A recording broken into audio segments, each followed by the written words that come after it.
Hola guys, balik lagi di Travel Journals. Kali ini gue mau ajak lo semua buat muterin gereja-gereja kuno yang ada di Jakarta. Jujur li, gereja-gereja ini super unik sih. Ya kayak di awal gue bilang, gereja kuno jadi memang punya desain-desain arsitektur yang unik dan beda dari yang biasa kita lihat sehari-hari. Dan gue nggak jalan sendiri, tapi bakal bersama sejumlah teman yang tergabung dalam mini tour gereja kuno di Jakarta. Let's go!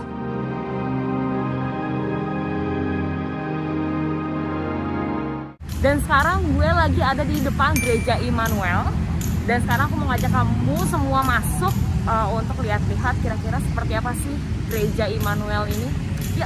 Waktu masuk lumayan kaget sama desainnya karena dia lingkaran gitu loh guys bentuknya. Mengingatkan gue dengan pengadilan situation yang muncul di film-film luar negeri. Nah, gereja ini ternyata juga pernah dipakai sebagai tempat syuting film Warkop DKI untuk scene pernikahan guys. Gereja Immanuel dulunya dibangun khusus sebagai tempat ibadahnya para petinggi Belanda. Di seberang altar kalian bakal melihat dua kursi yang terpisah sendiri. Nah, di sanalah raja ratu atau anggota keluarga kerajaan Belanda duduk kalau lagi berkunjung ke gereja Immanuel. Kalau sekarang sih ya jadi tempat duduk operator gereja guys. Ini guys, kursi yang dulu jadi tempat duduknya Raja dan Ratu Belanda. Ini posnya mereka kalau lagi ikut ibadah kali ya. Nih posnya ke depan sini. Berasa banget nih jadi Raja Ratu Belanda ya sekarang.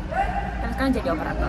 Di sini juga ada dua spot foto yang menarik. Pertama ada tangga melingkar, yang kedua di depan jendela lantai 2 ini. Bisa foto ala-ala siluet nih fotonya.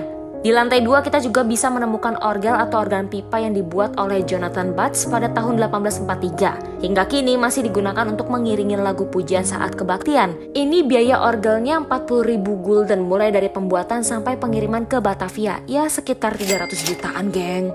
Nah di sini aku udah memasuki area di mana kita bisa mengenal lebih dekat lagi soal gereja Immanuel ini. Kayak tadi kita tahu ada informasi bahwa ini gereja orgel, salah satu orgel tertua. Terus kayak di sebelah sini juga kita dikasih lihat ketika Raja dan Ratu Belandanya datang ke gereja Immanuel. Terus ada dokumentasinya. Keren banget sih gereja ini.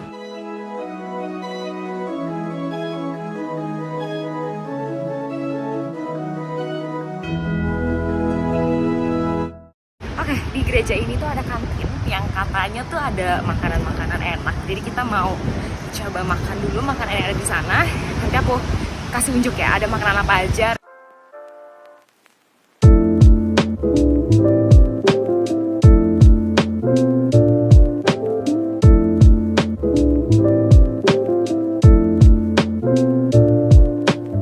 Oke guys, itu dia seputar gereja Immanuel. Yuk kita cus ke gereja kedua. Oke, sekarang kita on the way ke gereja Peniel. Rutenya agak lumayan kalau jalan kaki. Kita jalan dulu ke arah pos blok lalu ke Pasar Baru guys. Hai. Guys, dari Jepang kakaknya. Oh ya, selamat siang. Namanya siapa kak? Yusuke. Ah, gimana, happy nggak di Indonesia? Oh ya, happy banget. Happy banget ya? Senang banget. Sangat menikmati. Ya. Wah, udah berapa lama di Indonesia? Baru 2 tahun ya. Baru 2 tahun. Ya. Rencana mau stay di sini selamanya atau pulang lagi ke Jepang? Iya, pengennya selamanya tinggal di Indonesia, cuma karena datangnya sebagai tugas ya. Jadi mungkin berapa tahun lagi harus balik ke Jepang gitu. Ya, sayang banget. Keluarganya soal di Jepang. Iya.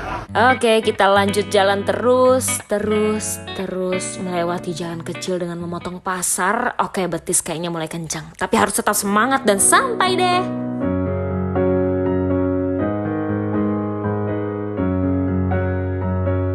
Gereja ini punya nama lain yaitu Gereja Ayam. Bukan karena di dalamnya ada ayam atau miara ayam ya guys, tapi karena ada patung ayam di atas bangunan gereja yang berfungsi sebagai penunjuk arah. Simbol ayam ini juga disebut mengingatkan umat Protestan akan peristiwa murid Yesus, Petrus, yang menyangkal Yesus sebanyak 3 kali sampai ayam berkokok. Gereja peninggalan Belanda ini dibangun antara tahun 1913 sampai 1915. Gereja dengan gaya bangunan campuran arsitektur Italia dan Portugis ini awalnya sangat kecil dan hanya sebuah kapel. Kini gereja Peniel bisa menampung ribuan orang yang beribadah. Interiornya masih sama kayak di zaman dahulu guys, nggak ada yang diubah kecuali beberapa hal yang memang harus diganti karena dimakan usia, seperti ubin yang berwarna putih ini. Gereja ini juga masih menyimpan sebuah Alkitab kuno berukuran besar dan berbahasa Belanda yang disimpan di mimbar gereja. Sayangnya karena termakan umur, Alkitab itu sudah sangat rapuh.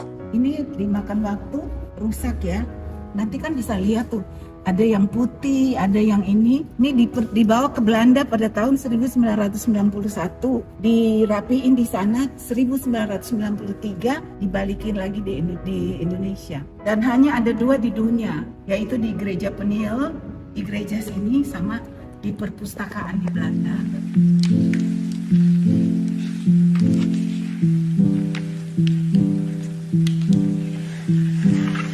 Buset, mimbarnya berbentuk mahkota guys, keren. Oke, update posisi. Sekarang gue udah ada di Gereja Sion. Usianya udah masuk 3 abad guys, aka 300 tahun. Pada zaman awal pembangunan, gereja ini dikenal dengan nama Portugis Buitenkerk yang artinya gereja Portugis di luar. Dulunya, orang-orang Portugis para tawanan VOC yang berada di luar tembok merasa membutuhkan gereja untuk tempat ibadah. Peter van Horn, anak dari Gubernur Jenderal Hindia Belanda saat itu, akhirnya memutuskan untuk membangun gereja itu. Interior gereja masih mempertahankan keasliannya guys, termasuk bangku dari eboni atau kayu hitam, kursi majelis, cawan, dan kursi panjang. Kemudian chandelier dari tembaga kuning yang dilengkapi pemantul cahaya berbentuk perisai dihiasi lambang Batavia. Oh ya, di sini juga ada orgel kayak yang di Gereja Immanuel guys. Orgel ini sempat tidak berfungsi sejak 1980 karena ada kerusakan alat. Orgel itu lalu diperbaiki dan bisa kembali dimainkan sejak 2001. Nah, gue juga mau kasih lihat pintu asli dari gereja ini. Jujurly estetik. Di samping depannya juga terdapat lonceng yang dibuat di Batavia pada tahun 1675. Oke guys, itu dia 3 gereja kuno yang sudah dirangkum untuk saat ini. Mau dilanjut part 2 nggak nih? Komen kuy, masih ada yang enggak kalah menarik nih. Sampai jumpa di Travel Journals berikutnya ya. Jangan lupa subscribe, share, dan like.